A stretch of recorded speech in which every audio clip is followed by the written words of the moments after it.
తెలంగాణ జాగృతి పోరాటాలతో BC రిజర్వేషన్ల కోసం అసెంబ్లీలో 2 బిల్లులు పెట్టారు. సావిత్రిబాయి పూలే జయంతిని ఉమెన్స్ టీచర్స్ డే ప్రకటించారు. జ్యోతిబా పూలే విగ్రహం అసెంబ్లీలో పెట్టమంటే ప్రభుత్వం ట్యాంక్ బండ్పై పెట్టింది. అదే పోరాట స్ఫూర్తితో కామారెడ్డి డిక్లరేషన్లో ఇచ్చిన హామీ మేరకు బీసీలకు 42% రిజర్వేషన్లు అమలయ్యే వరకు పోరాటం కొనసాగిస్తామన్నారు. తెలంగాణ జాగృతి అధ్యక్షురాలు కల్వకుంట్ల కవిత.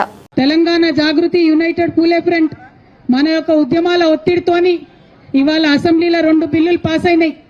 సావిత్రిబాయి పూలే గారి జయంతిని అఫీషియల్ గా ఉమెన్స్ టీచర్స్ డేగా ప్రకటించారు. పూలే గారి విగ్రహాన్ని మనం అసెంబ్లీలో అడిగితే వాళ్ళు ట్యాంక్ బండ్ మీద పెడతామన్నారు. ఒక్కొక్కటి ముందడుగు పడుతున్నది. ఒక్కొక్కటిగా ప్రభుత్వాలను కదిలించగలుగుతా ఉన్నాం, వారి మెడలు వంచగలుగుతా ఉన్నాం. ఇప్పుడు చాలా బలీయమైనటువంటి ఆకాంక్ష మనందరికీ ఏందది?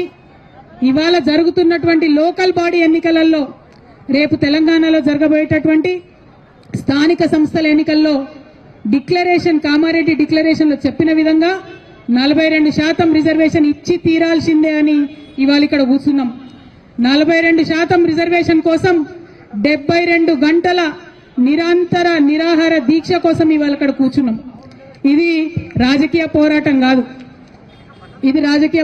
కాదు, ఇది ఆత్మగౌరవ పోరాటం. బీసీల ఆత్మగౌరవం కోసం జరుగుతున్నటువంటి పోరాటం, గాంధీ గారు చూపించినటువంటి మార్గంలో మనం చేస్తున్నటువంటి పోరాటం. గాంధీ గారు ఏం చెప్పారు మనకు? మీకేదన్నా అంశం సాధించాలంటే, ఎవరి ఆకాంక్షలన్నా ముందుకు తీసుకొని వెళ్ళాలంటే హింస వైపు వెళ్ళొద్దు, మనల్ని మనమే కష్టపెట్టుకోవాలి. అందుకే ఇవాళ మేము ఉక్కు సంకల్పం తీసుకున్నాం.